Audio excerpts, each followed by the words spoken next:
जय गुरु जी संगत जी, जय गुरु जी। शुक्राना गुरु जी। संगत जी, गुरु जी के चरणों में कोटि कोटि प्रणाम और आप सब प्यारी संगत जी को जय गुरु जी।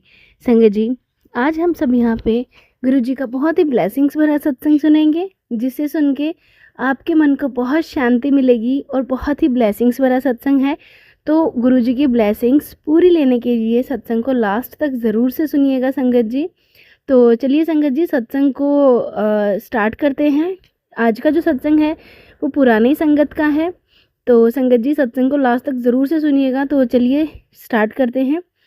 संगत जी, आंटी जी कहते हैं जय गुरु जी, शुक्राना गुरु जी, अनंतम अनंतम शुक्राना गुरु जी। गुरु जी से मिलने से पहले मैं एक बहुत ज़िद्दी महिला थी जो किसी की नहीं सुनती थी, पर दुखद घटनाओं से मेरी रूह सुन्न थी। मेरे खाने में एक मृत व्यक्ति की अस्थियों को पीसकर मिलाया गया और वह खाना मुझे खिलाया गया, जिसकी वजह से मेरी पूरी ज़िंदगी में जहर घुल गया। यह काला जादू बहुत शक्तिशाली था और मैं मरते मरते बची। यह बात है 1990 की, और मैं तब से बिस्तर पर पड़ी हुई थी। न बैठ पाती थी, न चल पाती थी और ना ही कुछ पचा पाती थी। तंत्र तांत्रिक फकीर पंडित, मैं मदद के लिए सबके पास गई। उन्होंने मुझसे कहा कि मेरी मृत्यु निश्चित है। वो उसे टालने के लिए कुछ नहीं कर सकते थे, क्योंकि कोई अगर मुझे बचाने की कोशिश करता तो संभावना थी कि वो भी नहीं बचता। मैं 1 दशक तक यह कष्ट भोगती रही। कनाडा की एक निवासी जिन्हें मैं जानती थी, लूना, स्वर्गीय हरपाल सिंह की बेटी, मुझे गुरुजी के यहाँ जाने को कहा। वह बोली, अगर तुम्हें श्रद्धा है तो वह तुम्हारी मदद कर सकते हैं। यह बात रही होगी 1996 की अक्टूबर की, और वह अपने ससुराल में थी। उसके मम्मी पापा उस वक्त गुरुजी के दर्शन के लिए पंचकुला आए हुए थे और मैं भी उनके साथ चलने के लिए मान गई। जब हम गुरुजी के यहाँ अपनी गाड़ियाँ लगा रहे थे, गुरुजी संगत हाल में बाहर आए। हमने उनके चरण स्पर्श किए। लूना ने गुरुजी से मेरा परिचय कराने की कोशिश की। वह बस इतना ही बोल पाई, ये। जब गुरुजी ने मुझे मेरा नाम लेकर पुकारा, गुरुजी बोले कि मेरे साथ बहुत गलत हुआ है। मुझे उसी समय लगा कि वह सर्वज्ञाता हो सकते हैं। गुरुजी ने मुझे अपने सिंहासन के दाहिनी ओर बिठाया। वह मेरे माथे की ओर देखते रहे, जैसे कि मेरे कर्म पड़ रहे हों, पिछले, आज के और आगे के। बड़े बड़े लोग जो मेरी ओर घूर कर देख रहे थे, गुरुजी ने उन पर कोई ध्यान नहीं दिया। मैं बहुत भद्दी लग रही थी। मेरा चेहरा और शरीर सूजा हुआ था। मेरी आंखें छोटे से चीर जैसी नजर आती हुई। करीब 1 घंटे तक मैं गुरुजी के साथ बैठी रही और अपने आसपास एक दिव्य वातावरण महसूस करती रही। फिर गुरुजी ने मुझे लंगर करने को कहा, पर उसकी महत्वता से मैं अनजान थी। मैंने वहाँ से चुपके से निकल जाने की कोशिश की। मैंने मन में सोचा कि मैं मुफ्त का खाना कैसे खा सकती थी, किंतु गुरुजी को मना नहीं किया जा सकता है। उन्होंने दूसरी बार मुझे लंगर खाने को कहा तो मैंने खा लिया। फिर उन्होंने मुझे अपनी बाईं ओर बिठाया और अपना बायां हाथ दबाने और मालिश करने को कहा। ऐसा आधा घंटा करने के बाद उन्होंने अपने अंगूठे से मेरा अंगूठा दबाया। मेरे करीब 60% कष्ट उसी समय गायब हो गए थे। उनके कमल चरणों में बैठे रहने के बाद एक भव्य मुस्कुराहट देते हुए वे मुझे बोले, इत्थे आंदे रहना। उस दिन उन्होंने मुझे उम्मीद दी, परंतु 6 महीनों तक मैं लूना के ससुराल वालों के साथ व्यस्त रही। मैंने चंडीगढ़ के पास में उन्हें अपनी 4 कनाल यानी आधा एकड़ ज़मीन बेच दी। पंजीकरण के समय उन्होंने मुझे 1.5 लाख रुपए का धोखा दिया। गुरुजी का हुक्म मान के मैंने सहन कर लिया। 6 महीने बाद मैं पंचकुला गई तो मुझे बताया गया कि गुरुजी चंडीगढ़ चले गए हैं। मैं उस समय चंडीगढ़ गई। जैसे ही गुरुजी ने मुझे देखा, वह हॉल में ज़ोर से बोल पड़े कि मेरे साथ 1.5 लाख रुपए का धोखा हुआ था। उसके बाद 2 साल तक गुरुजी ने मुझसे बात नहीं की। काफ़ी समय बाद मैंने शिव पुराण में एक हुक्मनामा पढ़ा कि एक गुरु को अपने अनुयायी का 2 साल तक इम्तिहान लेना चाहिए, पर मैं गुरुजी के यहाँ आती रही। जब गुरुजी अच्छे मिजाज में होते थे तो अपने अनुयायियों को अपनी तस्वीरें देते थे। पर मुझे हमेशा नज़रअंदाज कर देते। मुझे बहुत बुरा लगता, पर मैंने गुरुजी का कहा माना। यद्यपि मैं बहुत ज़िद्दी थी, 5 बहनों में सबसे छोटी और सबसे लाडली।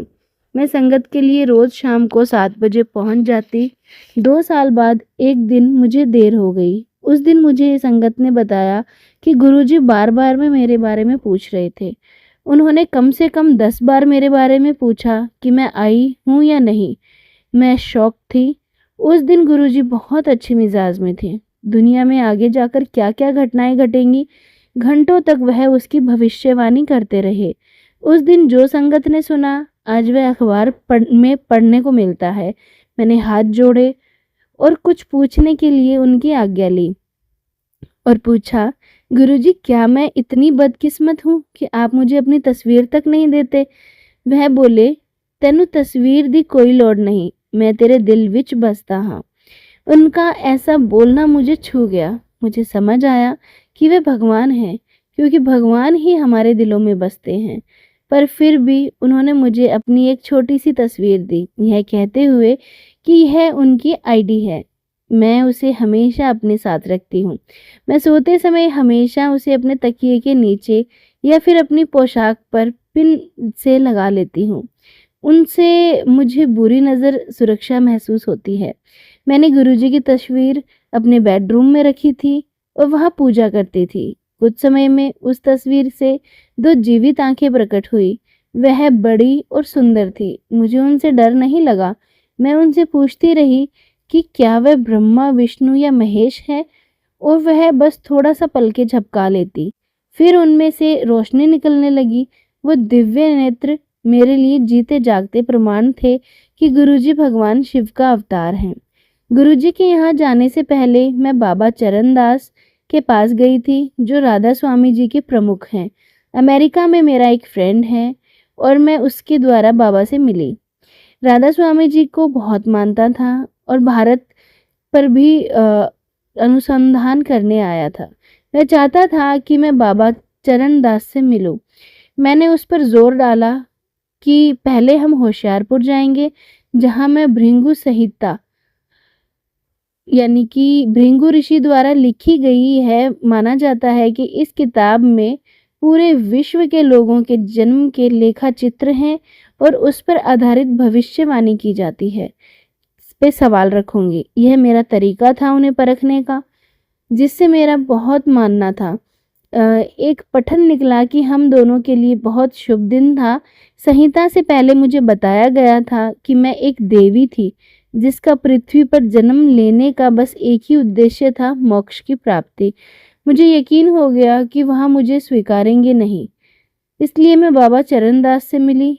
वह लोगों को नाम दिया करते थे। उस समय मेरी माँ बीमारी से पीड़ित थी। मैंने शर्त रखी कि मैं नाम तभी लूँगी अगर मेरी माँ ठीक हो जाएगी।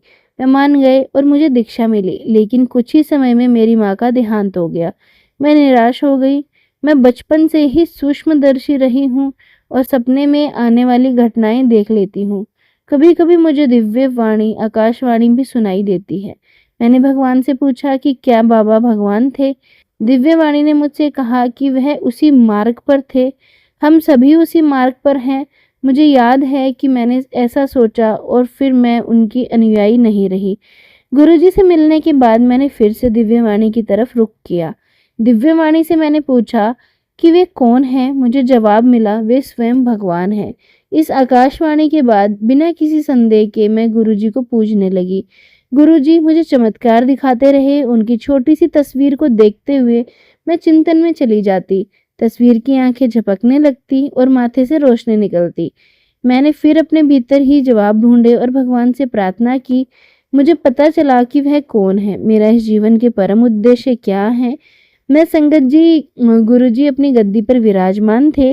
मैंने उनके चरण कमलों से रोशनी निकलते हुए देखी। फर्श पर बिछे हरे कालीन के आसपास से होती हुई मुझे छूकर वापस उनमें चली गई। मुझे ऐसे लगा जैसे मुझे अपने सवाल का जवाब मिल गया। यदि सबके और मेरे जज्बात एक थे, हम उनसे शुरू होते ही उन्हें समाप्त कर देते हैं। गुरुपा से उनसे पूछते हैं कि कलयुग में आत्माओं का कल्याण कैसे होगा? मेरा गुरुजी से ये प्रश्न भी था। गुरुजी का कहना था कि आत्माओं को पार लगाने के लिए भगवान मानव रूप में आते हैं और वह आ गए हैं। अब मैं सोचती हूँ, मैंने भगवान में अपनी श्रद्धा खो दी थी और उसके लिए गुरुजी मैं आपके दरबार में आई थी और गुरुजी ने मुझे स्वीकार किया, मुझ पर रहमत की। मैं मरते-मरते बची थी, मुझे वापस लेकर आए। उन्होंने मुझे मेरे उद्देश्य का एहसास कराया जब मैं रास्ता भटक गई थी।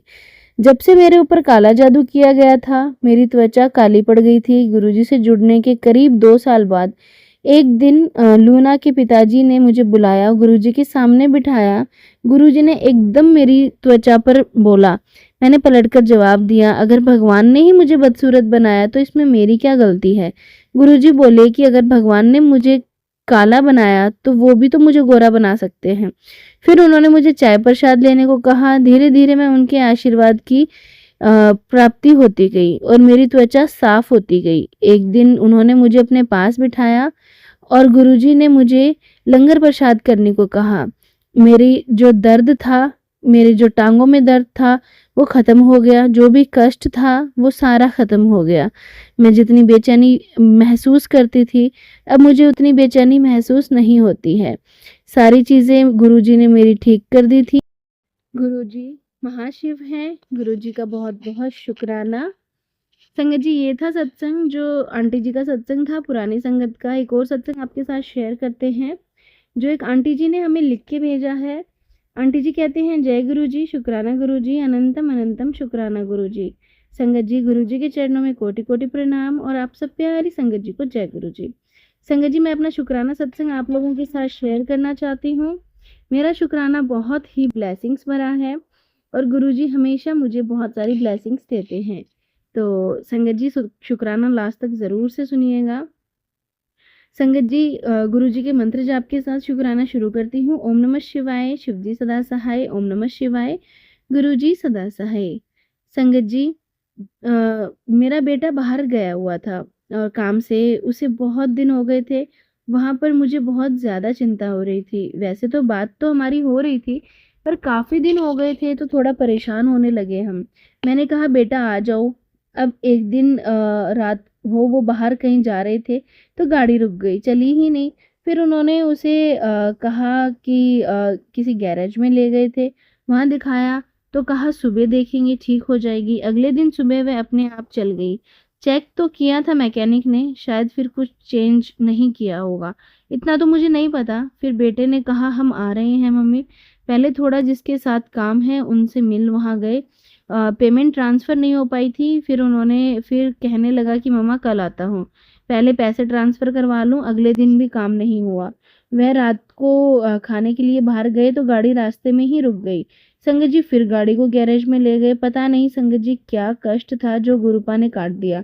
मुझे तो यही लगा जब जय गुरुजी, शुक्राना गुरुजी। फिर शनिवार के दिन सुबह बेटे ने गाड़ी का ट्रक में रखवाया और रात में ट्रक चला और मेरा बेटा और उसका फ्रेंड दोनों बस में आए। सुबह बेटा पहुंचा, सुबह भी ट्रक पहुंचा।